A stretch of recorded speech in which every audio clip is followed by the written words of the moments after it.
All India Radio presents Morning News.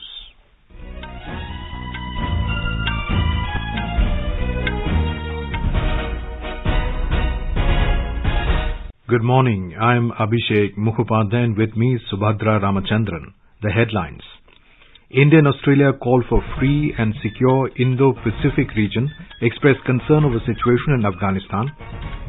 Gujarat BJP legislature party to meet today in Gandhinagar to elect a new leader to succeed Vijay Rupani as Chief Minister.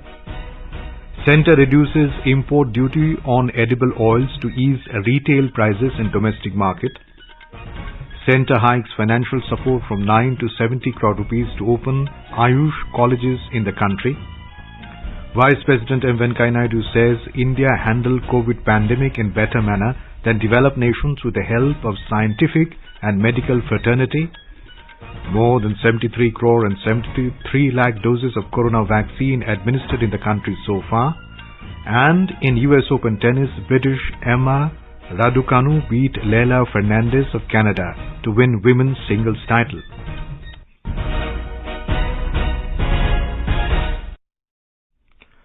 As the nationwide free COVID-19 vaccination campaign at government facilities for those above 18 years is going on, we advise the young listeners to get vaccinated and also help others get vaccinated.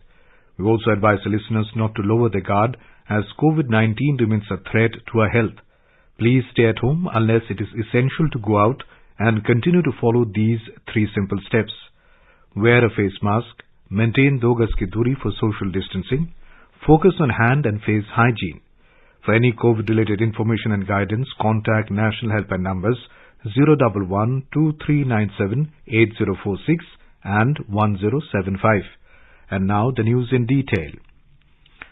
Defence Minister Rajnath Singh has said India-Australia partnership is based on shared vision of a free, open, inclusive, prosperous Indo-Pacific region. Briefing media after India-Australia 2+2 dialogue in New Delhi yesterday, Mr. Singh said he and External Affairs Minister Dr. S. Jaishankar held comprehensive discussions with Australian Foreign Minister Marie Spain and Minister Peter Dutton over bilateral and regional issues. He said the ministers also discussed different institutional frameworks for defence cooperation and cooperation in the fight against the pandemic. Mr. Singh said both sides exchanged views on Afghanistan, maritime security, in Indo-Pacific, multilateral cooperation and other matters. Free flow of trade, international rules and norms पर कायम रहना और sustainable economic growth सुनिश्चित करने की आवश्यकता पर विशेष रूप से बल दिया है। बाइलेटरल डिफेंस कोऑपरेशन पर हमने सभी सर्विसेज में मिलिट्री इंगेजमेंट्स का विस्तार करने, ग्रेटर डिफेंस इंफॉर्मेशन करने की सुविधा प्रदान करने और म्यूचुअल लॉजिस्टिक सपोर्ट के लिए मिलकर काम करने का भी निर्णय लिया है। डिफेंस कोऑपरेशन के संदर्भ में मालाबार एक्सरसाइजेज में ऑस्ट्रेलिया की निरंतर भागीदारी को देखकर दोनों पक्षों को प्रसन्नता हुई है। हमने ऑस्ट्रेलिया को भारत के बढ़ते रक्षा उद्योग में शामिल होने और रक्षा उपकरणों के को प्रोडक्शन और को डेवलपमेंट में सहयोग करने के लिए भी आमंत्रित किया है। External Affairs Minister Dr. S. Jaishankar said India and Australia discussed future collaboration to deal with COVID-19 pandemic. He said decentralized globalization, strategic autonomy and a sharper sense of national security are some of the relevant outcomes. During the 2+2 dialogue, we also exchanged views on developments in our neighboring regions. Afghanistan was understandably a major subject of discussion. We agreed that the international community must be united in its approach, guided by UN Security Council Resolution 2593. As members of the Quad, we recognize the importance of plurilateralism in a multipolar and rebalanced world. We appreciate the value of our trilaterals with Japan, France and Indonesia and will hold these dialogues soon. The importance of ongoing cooperation in multilateral arena for preserving the rules-based international order was also emphasized. Our cooperation in the Commonwealth is important to that organization's performance. Australian Foreign Minister Marie Spain said Australia and India share a positive vision of a free, open and secure Indo-Pacific. Australia and India share a positive vision of a free, open, secure, inclusive Indo-Pacific. As maritime powers and outward-looking democracies in the Indo-Pacific, our cooperation is essential. We've talked about many things, but including the strong and enduring Australia-India relationships in trade, in community links, in cyber and climate and defence. We have shared views on the challenges of the East China and South China Seas. Ms. Payne said terrorism is a major threat to both sides. She said both nations share strong interests in ensuring that Afghanistan never again become a safe haven for breeding and training of terrorists. Australian Minister for Foreign Affairs Marise Payne and Minister for Defence Peter Dutton paid a courtesy call on Prime Minister Narendra Modi soon after the conclusion of the first ministerial-level 2+2 dialogue between India and Australia yesterday. Prime Minister has expressed his appreciation to the Australian dignitaries for the productive discussions during the 2+2 dialogue, pointing out that this was a sign of growing strategic convergence between both countries.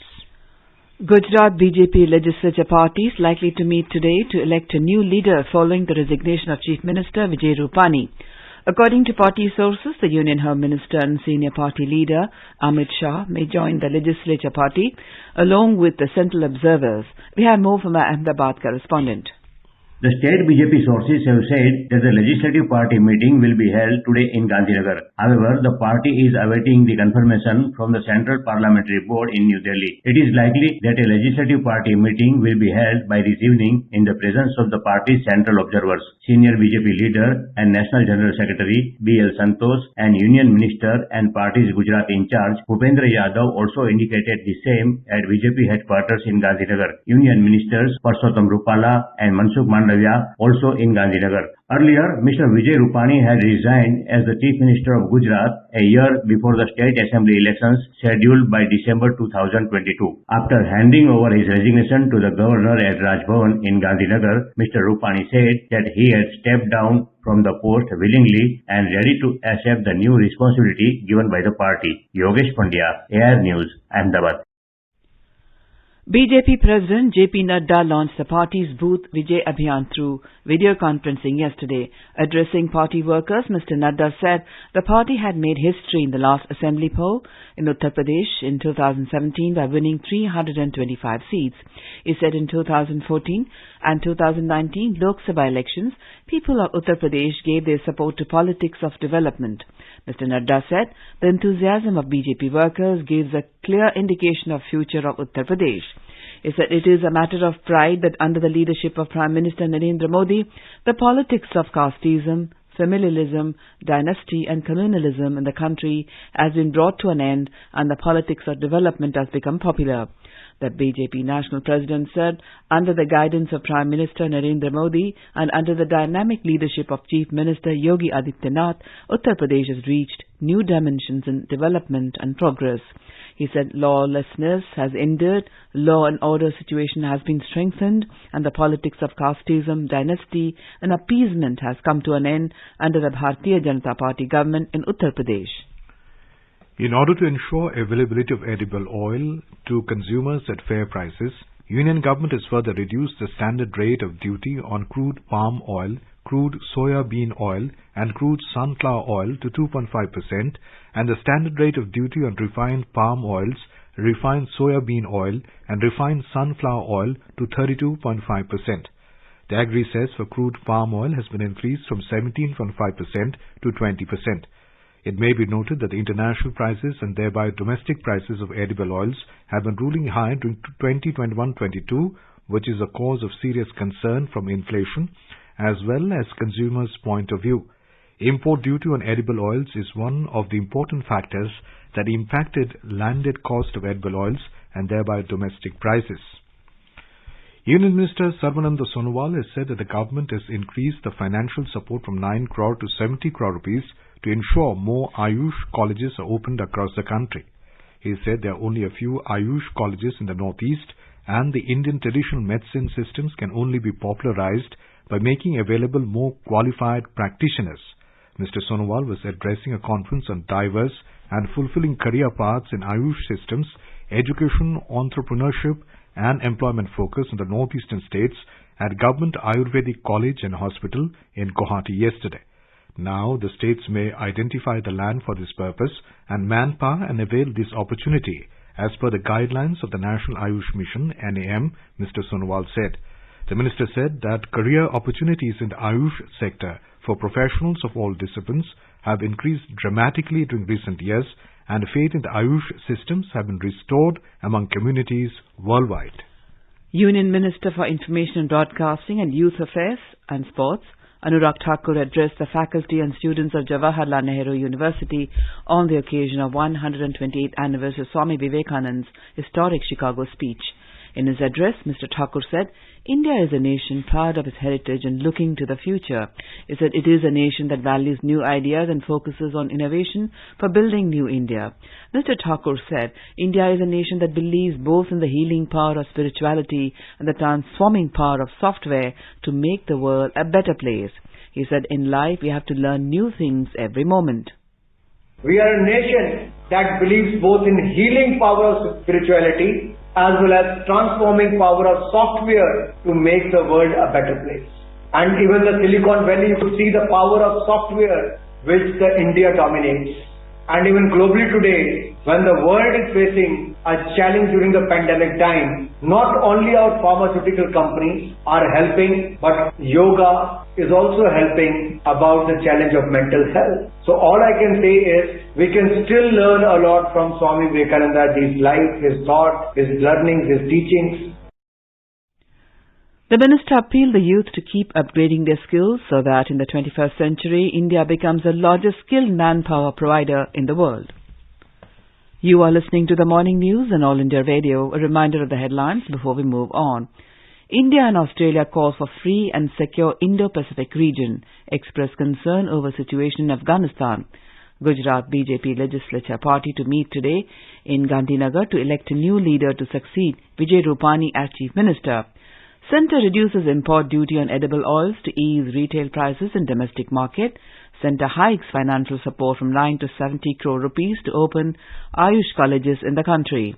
Vice President M. Venkaiah Naidu says India handled COVID pandemic in better manner than developed nations with the help of scientific and medical fraternity. More than 73 crore 73 lakh doses of corona vaccine administered in the country so far. And in the US Open tennis, British Emma Raducanu beat Leila Fernandez of Canada to win women's singles title. For quick news updates round the clock, follow us on our Twitter handle at AIR News Alerts.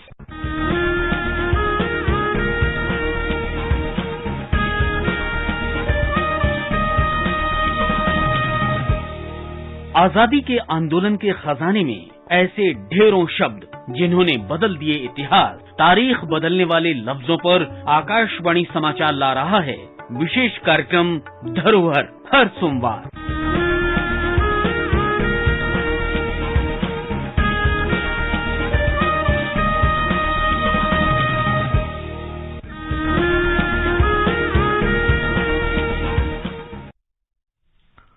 Welcome back. You're listening to the Morning News. Vice President M. Venkaiah Naidu has said that India, with the help of the scientific and medical fraternity, had handled the COVID-19 pandemic in the best way possible, better than developed nations. Speaking at the Platinum Jubilee of the Hindustan Chamber of Commerce in Chennai, the Vice President stated that the nation was proud to salute the medical fraternity for doing an exemplary job in serving the countrymen and also the scientific community for developing the Indian vaccine. He appealed to every citizen to get vaccinated as soon as possible as the third wave is expected. The Vice President said that India's economy was bouncing back to growth tangent as the manufacturing and the agriculture sector were performing very well, thereby enabling the country to reach its potential of $5 trillion mark. India's COVID-19 vaccination coverage has crossed 73 crore mark. Till now, over 73 lakh vaccine doses have been given. Health Ministry said more than 64,49,000 vaccine doses were administered yesterday. Over 1,89 lakh doses given to healthcare workers, over 3,23 lakh doses administered to frontline workers. People in the age group of 18 to 44 years have been given over 33,90 lakh doses.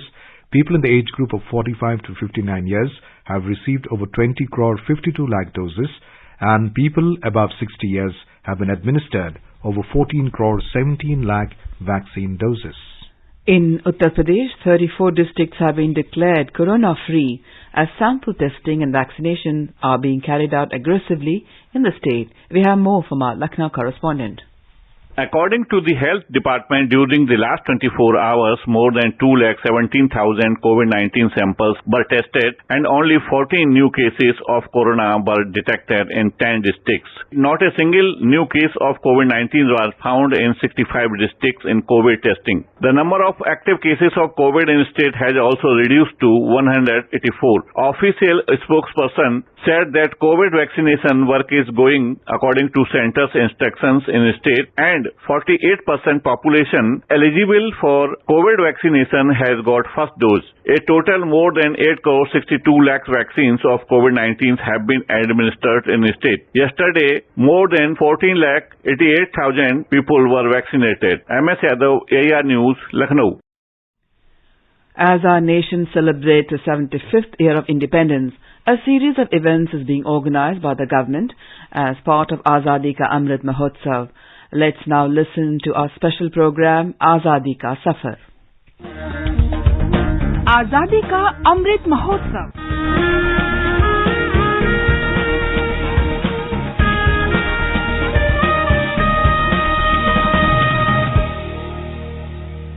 Azadi Ka Safar with AIR News.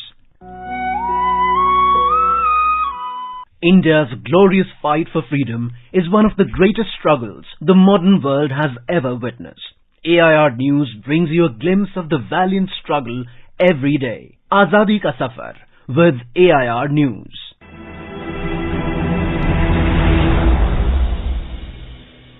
In today's episode, we will talk about three brave women who fought against colonialism. They are Velu Nachiyar and Kuili from Tamil Nadu and Subhadra Kumari Chauhan from Uttar Pradesh.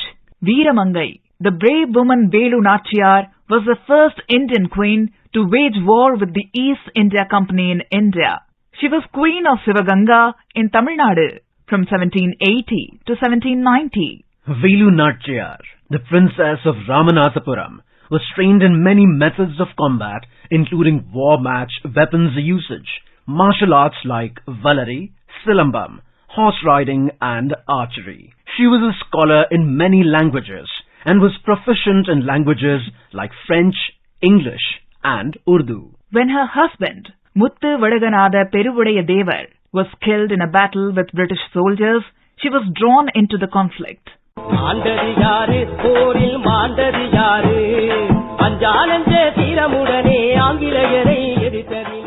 During this period, she formed an army and sought an alliance with Hyder Ali with the aim of launching a campaign against the East India Company in 1780. When Velu Nachiyar found the place where the British stored their ammunition, she arranged a suicide attack on the location, blowing it up. She re-inherited the kingdom of her husband and ruled it for 10 more years. Velu Nachiyar died on 25th of December 1796.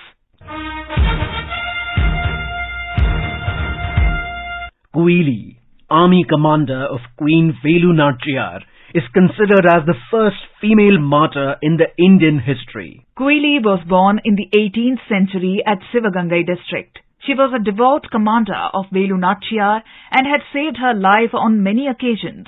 Seeing her loyalty and bravery, she was made the commander-in-chief of the women wing of her army. In 1780, while attacking a fort of the East India Company, she applied ghee on her body, set herself ablaze, and jumped into the armory of the East India Company, securing victory for Velu Nachiyar. Well-known poet and freedom fighter Subhadra Kumari Chauhan was born in Nihalpur in Allahabad district on 16th of August 1904. Her first poem was published when she was just 9 years old. She joined the Indian nationalist movement and used poetry as a medium to inspire people to join the cause. She is recognized for her evocative patriotic poem, Jhansi Ki Rani, which is also among the most recited poems in Hindi literature. सिंहासन हिल उठे राजवंशों ने भ्रिकुटी तानी थी, बूढ़े भारत में भी आई फिर से नई जवानी थी। गुमी हुई आजादी की कीमत सबने पहचानी थी, दूर फिरंगी को करने की सबने मन में ठानी थी। चमक उठी सन 57 में वो तलवार पुरानी थी। बुंदेले हर बोलों के मुंह हमने सुनी कहानी थी। खूब लड़ी मर्दानी वह तो झांसी वाली रानी थी। Through her words, she spoke about gender and caste discrimination faced by women. Chauhan eventually became the first woman satyagrahi in 1923. She was arrested twice in the struggle from 1924 to 1942. Chauhan, who passed away on February the 15th, 1948, at the age of 44 years in a road accident, published 88 poems and 46 short stories. That brings us to the end of this episode of Azadi Ka Safar, AIR News ke Sang. See you in the next episode tomorrow.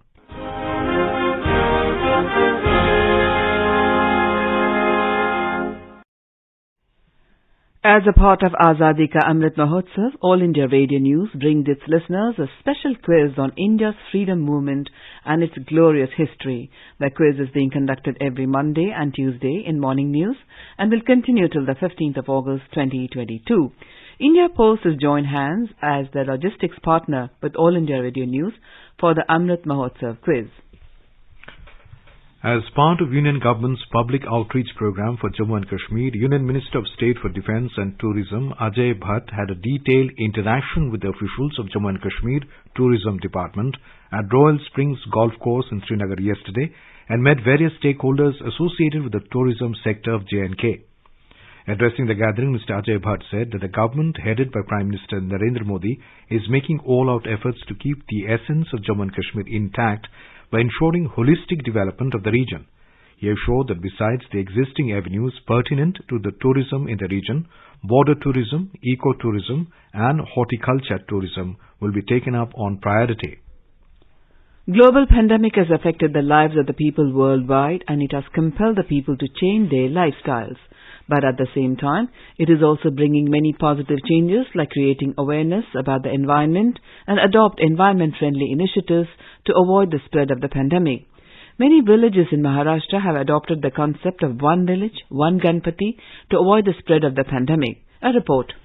211 villages in Sangli district of Maharashtra have adopted the concept of one village, one Ganpati after the villagers realized the importance of this environment-friendly initiative in the backdrop of the global pandemic. District Superintendent of Police Dikshit Gedam has said that the police held meetings with 404 Ganpati mandals in the district and appealed the people to celebrate the festival with simplicity considering the prevailing situation. People in these 211 villages adopted the environment-friendly concept while 66 villages decided not to celebrate the festival this year. Kopargaon is celebrating the festival with this concept for the second consecutive year. On the other hand, Urse village in Dahanu Tehsil of Palghar district has led its example, which is celebrating the festival with one village, one Ganpati concept for past 48 years, and this is the 49th year of the festival. Shailesh Patil, AIR News, Mumbai.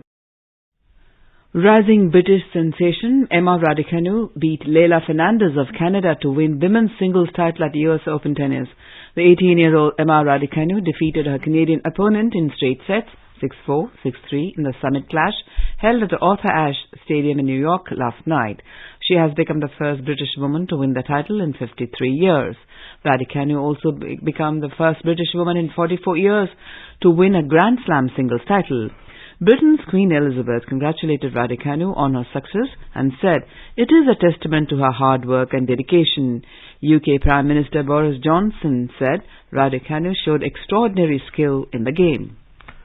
Record heavy rains lashed many parts of the national capital Delhi yesterday, making it the wettest monsoon season in 46 years. The city reported extensive waterlogging which affected operations at the IGI airport and disrupted traffic on several roads. Delhi recorded over 130 mm rainfall. It recorded more than 100 mm rainfall on 2 consecutive days on the 1st and 2nd of this month. Delhi Fire Service personnel rescued 40 passengers from a bus that was trapped at an underpass or Palam flyover due to waterlogging.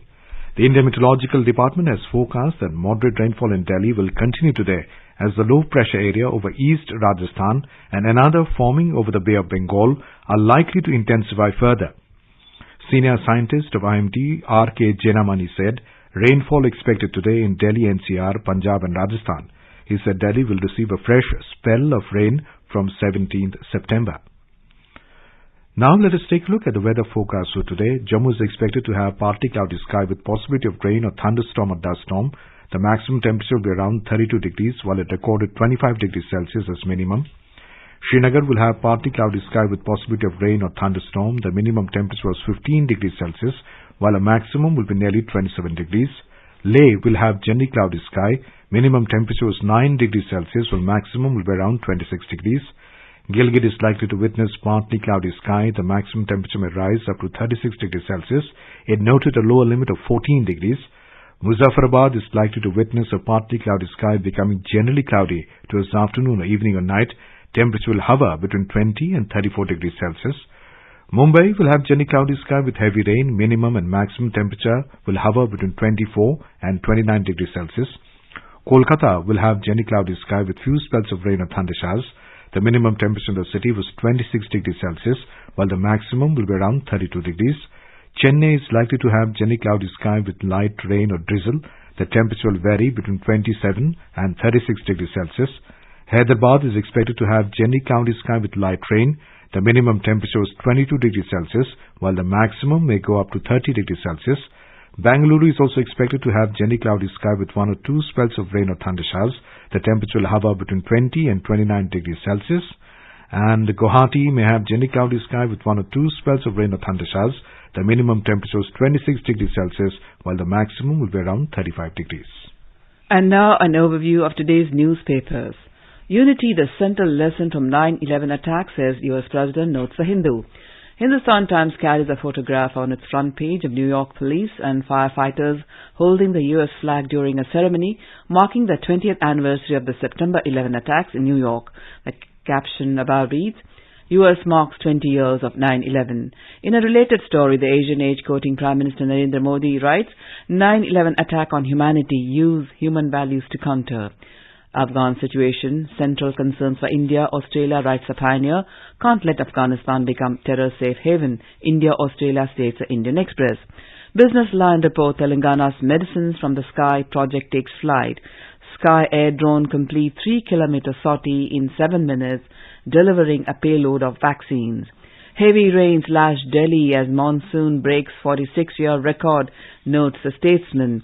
And finally, man cycles 4,500 kilometers from Kerala to Ladakh to celebrate his 80th birthday. Well, the Times of India reports of the amazing story of Jose, a plumber by profession and a cyclist by passion, who reached this memorable milestone of his life by cycling all the way from Thrissur to the heights of Ladakh. And now, before we end the bulletin, the headlines once again. India and Australia call for free and secure Indo-Pacific region, express concern over the situation in Afghanistan. Gujarat BJP legislature party to meet today in Gandhinagar to elect a new leader to succeed Vijay Rupani as Chief Minister. Centre reduces import duty on edible oils to ease retail prices in domestic market. Centre hikes financial support from 9 to 70 crore rupees to open Ayush colleges in the country. Vice President M. Venkaiah Naidu says India handled COVID pandemic in a better manner than developed nations with the help of scientific and medical fraternity. More than 73 crore and 73 lakh doses of corona vaccine administered in the country so far. And in the US Open tennis, British Emma Raducanu beat Leila Fernandez of Canada to win women's singles title. For details of these stories and more, log on to our website www.newsonair.gov.in and News on AIR app. And with that, we end the morning news. Have a nice day.